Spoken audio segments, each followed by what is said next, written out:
Hey guys, welcome back to the channel. Today we're gonna be doing some more harvesting.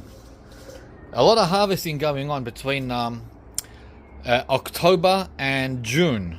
Well, actually it's all year. I say that because, you know, it's always fresh every day.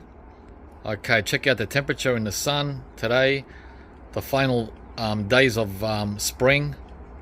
33.5 in the sun. That's in pure sun. Well, above the pergola, above this plastic. So it's a beautiful day.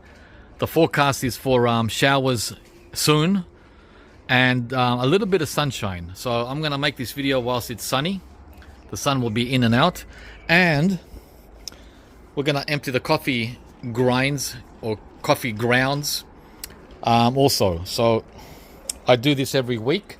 That's about 5 days worth of coffee from the espresso machine. Let's go. I'm so excited for this this weather, guys. As you saw the temperature, it's really not 33, but if you stand in the sun, it's 33, right? I think the actual true temperature at 12 noon is 23, 10 degrees cooler than being in the sun. So let's start. There's two trees we're going to work with today, the Plum Cot and the Loquat. Wow, two quats. So let's go and empty the coffee first, the coffee beans. And because it's acidic, because these are acidic, my number one acid loving plant is the Jaboticabas. These three here. I've got two large leaves and a giant, right? And I've got another large leaf here, right? And then the small leaf around the corner there. So every 5 days, they're the ones that get the coffee. And I've also got another giant in a pot here, that one, and that seriously needs up potting or planting in the ground. I don't know where to plant that giant jabbo without getting a little too tight. I was going to put it here in the full sun, but guys, the next 5 months are going to be really hot, or let's say the next 4 months are going to be really hot, and a newly planted tree in full sun for 4 months is going to suffer torment unless I shade it, you know, with stakes and shade cloth. Guys, I don't like going out of my way, right? I told you many times I'm a lazy gardener. Even though I've created all this, I still call myself very, very lazy. And I'm not ashamed of saying that. It's only because we've grown up with the word lazy being a no-no. What do you call it? A dirty word, a taboo word. Well, I don't subscribe to that belief. Everything in balance, including laziness. So hard work and lazy equally. That's my philosophy. Anyway, so I don't want to go out of my way to protect a newly planted tree there in that hot sun where the fig was. Remember the fig? Right here. Plus, it's going to be very hard to dig through those fig roots. Anyway, I digressed. Let's work with these coffee grounds. It's going to be hard to do it with one hand though. So let me grab a couple of them. Right. So what I do is, and because we're going to get rain shortly, I'm not going to water these in. We already had rain overnight, so the leaves are still wet. Right, I just sprinkle it all over the soil like that. And these are organic. We're drinking organic coffee.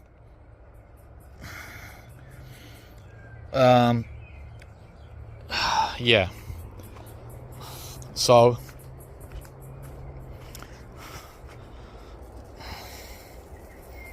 there you go.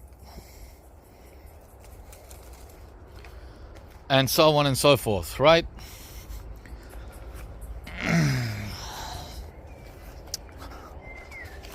I mean, I never had to do this on my small leaf,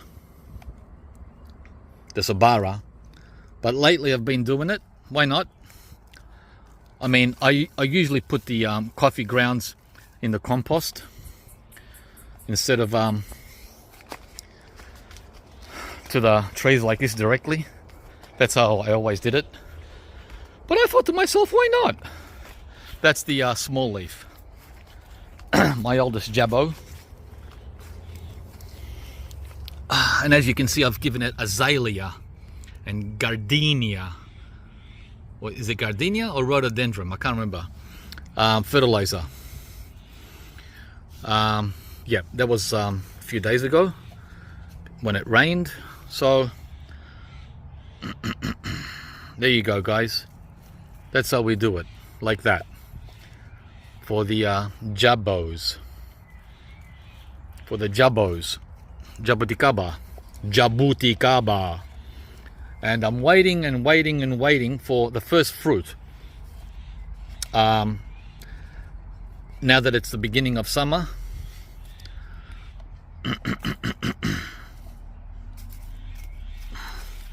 And looks like we're gonna get the first one. Oh, there it is. The first one is ready. Oh damn, my hands are stained. There it is. I'm surprised the birds haven't seen it. The first Jabo for 2024 season. Ah, it's still purple. It's not ready. It's not black. Yeah, so I have to risk it. I have to leave it there and risk the birds getting it. That's how it works here, honey. Honey bunny. So, what else? Yeah, there's another one. There's two more coming. Very erratic because of the hot, cold that we had all spring. We lost all the flowers, but somehow those three made it through the hot, cold switching. Oh, there's another one there, and a few more coming here. Yeah, actually there's there's a lot, but they're very hard to see because they've just popped up. All right.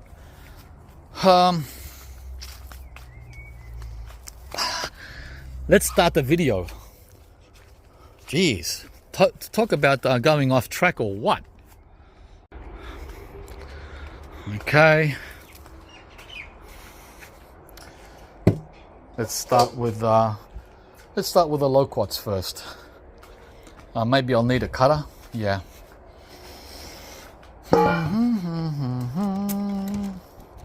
I could make these videos really short, like into 2 or 3 minutes. But for me, see, a lot of people would prefer that, a lot of viewers. But I don't prefer that. I don't like 2 or 3 minute videos, guys. When I start watching a video, for me, the first 3 minutes are like just getting comfortable on the chair, ready to watch a great video. That's how long it takes me to adjust to watching a video. So my attention span is much longer than 3 minutes.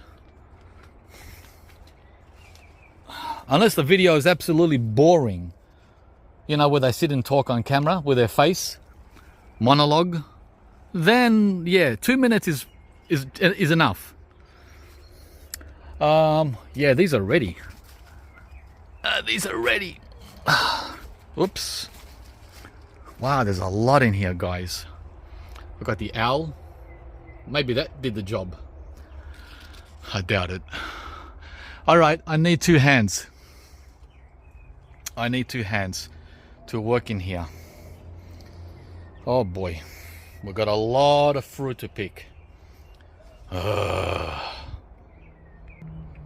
Okay, this is just a small portion of what's on the tree, which I just harvested, and I try to pick the ones that were the ripest, but the thing is they're out far near the net, which is very hard to reach from inside the tree. See from out here I can see them better. They're ready. These are ready. These are ready. Wow, there's a lot ready here, ready. So it's come to the time where they're gonna rot, because at this time of the year, at the end of spring, it rains, guys. This is like the short rainy season in Melbourne during warm weather. Yeah, this is what happens to the fruit if you don't pick it when it's ripe, right? I threw these on the ground from the tree. So it's best to hide them from the birds, like putting them into an area which is harder to access. That's the tree guard for the fig tree here. Yeah, just to make it a little harder for them. But as you can see, it's a little harder for me too. It's a little harder for everyone. Everyone has to do their little straining. Yeah. And these ones, this is a different tree, which I didn't protect. These ones are even sweeter. Smaller, but sweeter than the ones I just picked. And the birds have started eating these, or they've started rotting, or a combination of both. You might say, wow, who's gonna eat all this fruit? Guys, we are. We are gonna eat all this fruit. That's why I grow it. I don't grow it just for ornamental purposes, just to look nice, right? Yeah, these are nice. So,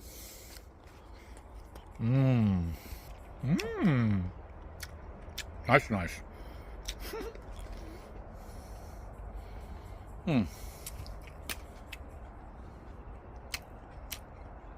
These are a nice juicy change to the cherry moya or the custard apple.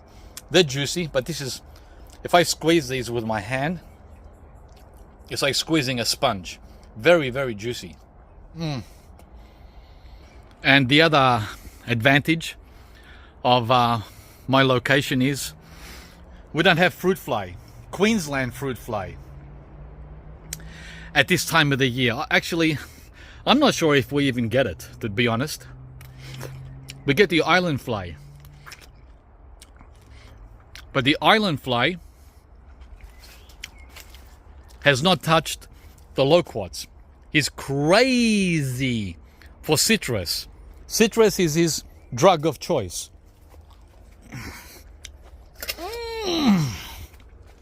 I'm straining, guys, from the fruits of my labor, literally, right? Yeah, in Queensland, you need to bag these, otherwise the fruit fly get them. And that's in early spring. They get loquats there in August and September, when it's still freezing here in Melbourne. They're combating fruit fly up there. And here where it's nice and warm, 20, what did I say? 23. Well, it's going to be 26 today, and 30 tomorrow. No fruit fly here for these babies. So I don't have to bag them. I don't have to bag but I do have to net these from the birds. If it's not one thing, it's another. Yeah, if it's not one thing, it's another, guys. So the heavens have opened up. Oh, this is so heavy. Okay, I got spiders on me. I got bugs crawling on my back. It's part of the it's part of the whole picture, guys. Let's go and get those plumcots or pluots.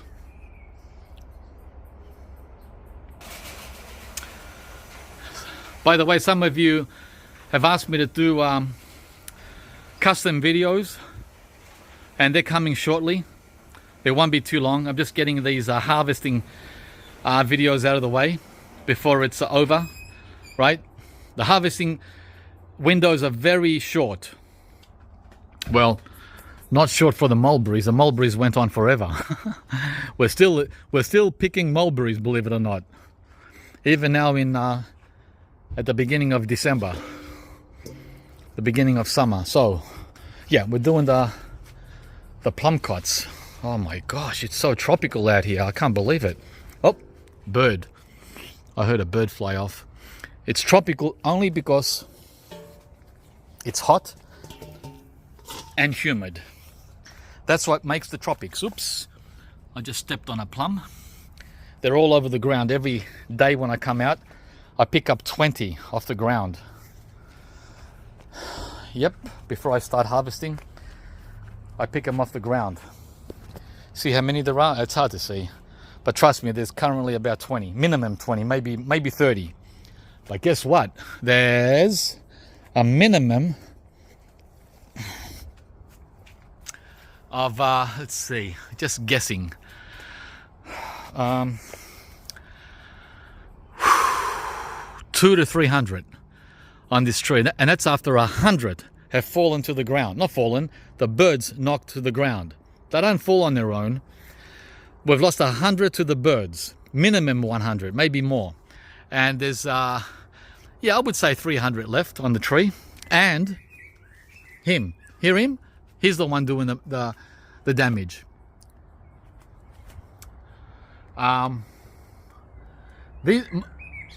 Him, that guy, the one with the sweet voice.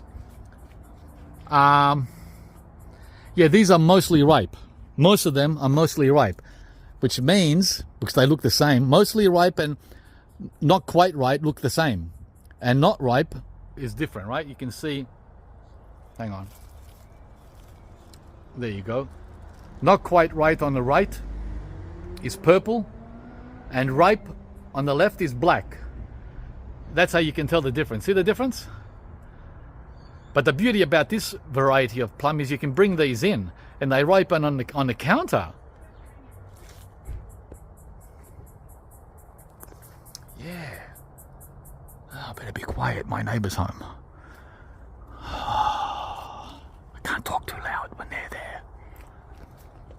Draws attention.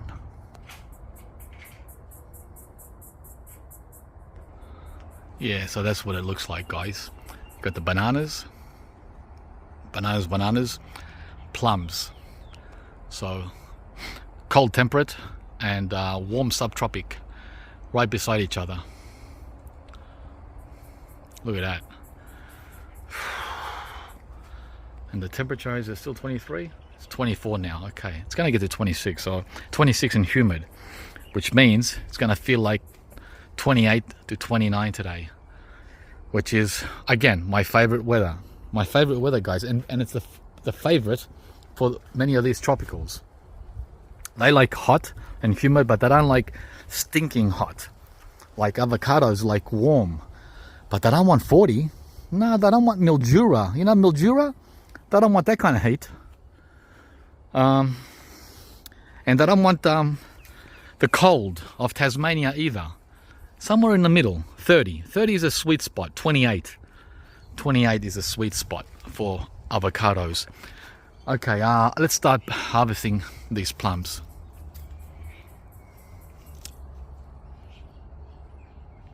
Okay, as I was harvesting, I found this plum. And as you can see, it's great on this side. But on this side, it's got rot. I think that's called brown rot disease, I'm not sure. And it's the, what do you call it? A farmer's nightmare. Whoever's growing these commercially, this is their nightmare. That's when you get heavy rain and humidity and warm weather. This is what you get from stone fruit. So I got to get cracking. I'm really enjoying the slow process of picking and enjoying, right, the fruit. Hey guys, it's so nice, very nice.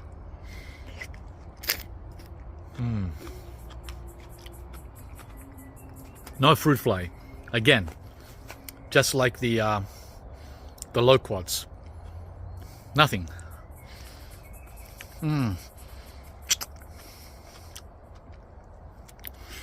just noticed another custard apple dropped.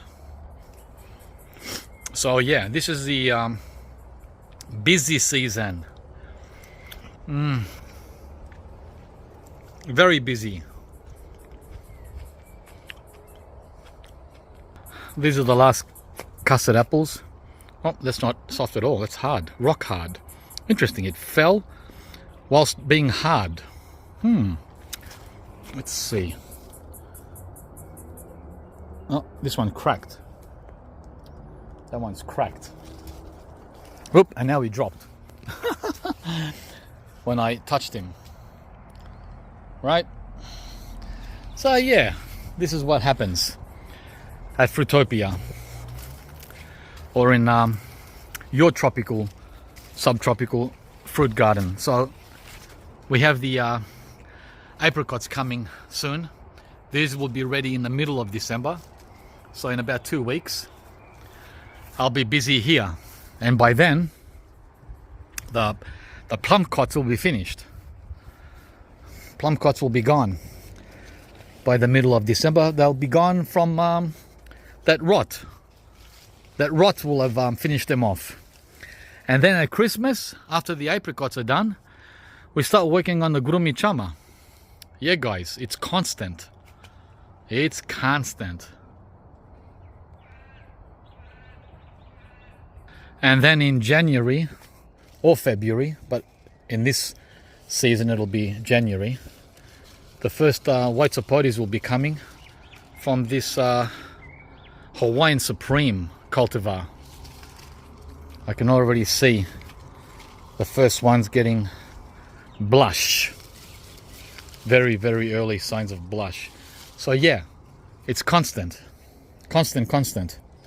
All right, back to the plums. I'm working on the ones from ground level that I can reach without the ladder, up to my nose or up to my head, let's say 5 feet, and then I'll climb up and see how many more I can pick up there.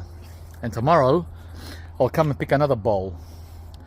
So it's a race again, another race against the elements, the birds, the rot, usually fruit fly, but not in this case. So back to picking. Okay, they said it would be 26, and 26 it is. Right? The bowl is pretty much full because you don't want to over burden this with weight, because these are fully ripe and they'll squish, and squish is no good. So I finished about 90% of the bottom of the tree. So next I'm going to work on the middle of the tree, middle to top. And as you can see, I got these to work on next. Pick all these, pick all those in there, and then we go to the other side as well. So there's a lot still to do, guys. I might get one more bowl. Kim was thinking of making plum jam, so she's in the house currently doing housework. Cooking, arranging, organizing, laundrying. She's doing a lot of work in there, a lot. 10 times more work than I'm doing out here, talking to you guys. And because it's so humid and warm, I better, oh my God. I better open the greenhouse flap. I bet you it's 40 degrees in there. Oh, the poor star apples and abiu. Later today, I want to work on pulling out these broccoli and putting some more corn, sowing more corn seeds. So I'll see if I've got time and feel like it later today. Yeah, guys, this is the peak season now in the garden. As you can see, the soil is ready. Everything's ready to go. I hear the vacuum in the house. She's been working in there for, let's see, 3 hours. All right. So let's go and open the greenhouse.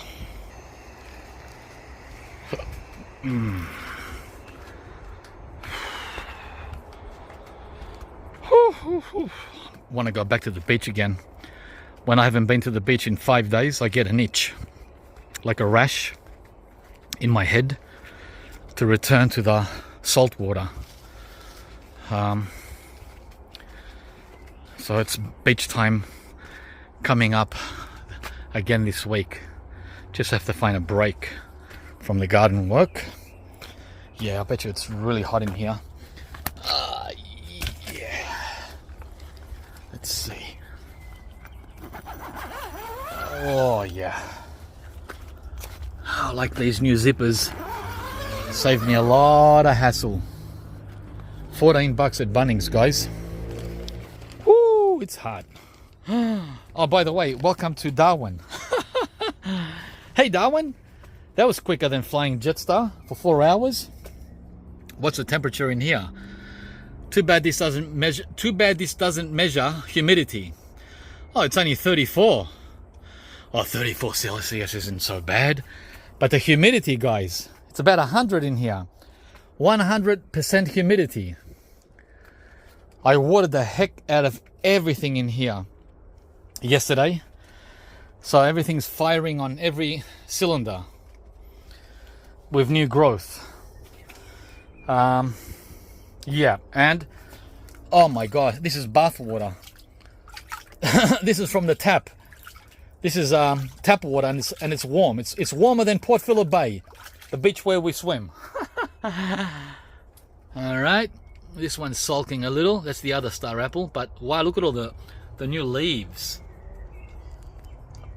Needs water, guys. Needs water again. Did I tell you how much water I put into these plants every other day? 100 liters of water every second day goes into these 4 little trees. 100 liters is two of these bins. 2 of these bins every 2 days of water. That's a lot of water. And then supplemental water into the pots for these loquats and bananas, which are acting as shade. Partial shade, right? Not perfect shade, but better than nothing. Oh my god, I can't believe how hot it is in here. Oh my god, it's like a sauna. Have you guys ever been into a sauna where you throw the water onto the coals? That's what it feels like in there. All right, I'm gonna water these guys tonight when it's a lot cooler than doing it now, because I don't want to interrupt my flow of what I'm doing. But I wanted to open the flap. The flap is dripping wet with humidity. Yeah, it's like a shower. Yep, like a shower. All right, guys, see you later on tonight. Wow. Whew. So if you're in Victoria, well, not Mildura. If you're in southern Victoria, let me clarify, or Tasmania, and you want to go to Darwin or Cairns for a quick trip in summer, just make a greenhouse, even a little greenhouse like this one. That's one of those portable greenhouses they sell at Bunnings for $30. It's a seed growing greenhouse, right? Set that up in the sun and stick your head through the zipper and you'll be in Darwin in a flash. Yeah, so no thanks. And it's like that, by the way, it's not like for 5 seconds. The weather in Darwin is like that for 5 months. What kind of life is that, man? Yeah, you can grow durian and mangosteen and all the rest, but boy, oh boy, you got to be locked in your house all day and all night in air conditioning. I can be outside here in the sun. Have a look. I can be out here in direct sun all summer without any protection and sail through it because it's dry heat. This is a anomaly that we're having now. Humidity is an anomaly here. We get 5 humid days every summer, and it happens to be this week. So guys, that's one of the main reasons I don't move to the tropics. I don't want to be stuck in the house in air conditioning all day, all night for 6 months of the year. In winter, yes, I will spend time up there. It's beautiful. It's exactly like this. This is Darwin and Cairns in winter. 26. Well, Darwin's a little warmer. Darwin's 30. But just giving you a general idea, it's a lot more comfortable up there in winter. Kim just gave me a huge bowl. Thanks, Kim. You're a champion. Wow, I think I'll be able to put over 100 plums in this bowl. Let's go. All right, let's finish this job off so I can move to the next task. That's why they had families, guys. I keep repeating this over and over. I can't see a 60-year-old man doing all this work 100 years ago by himself. There would be at least 5 kids out here, like little rugrats, running around, climbing the tree, having a blast, and doing all kinds of work whilst the wife is inside preparing the plum jam. Yeah. I see the birds have had a few up here at the top where it's safe to venture. Right? I take very few risks. Very, very few risks. Hey guys. I think I take more risks than the birds. Being on a ladder. Ah, nice. This is an overview of the trees in the front with the white sapote, white guava, mulberry, kumquat, green gauge plums, bananas. Right? Nice. So we've got the best of both worlds. And over there we've got the shepherd and bacon avocados over the dragon fruit.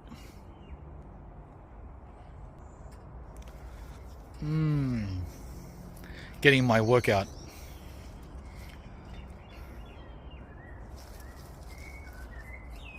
Here's one.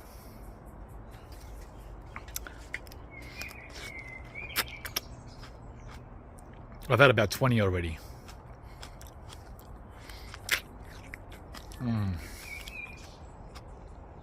So good.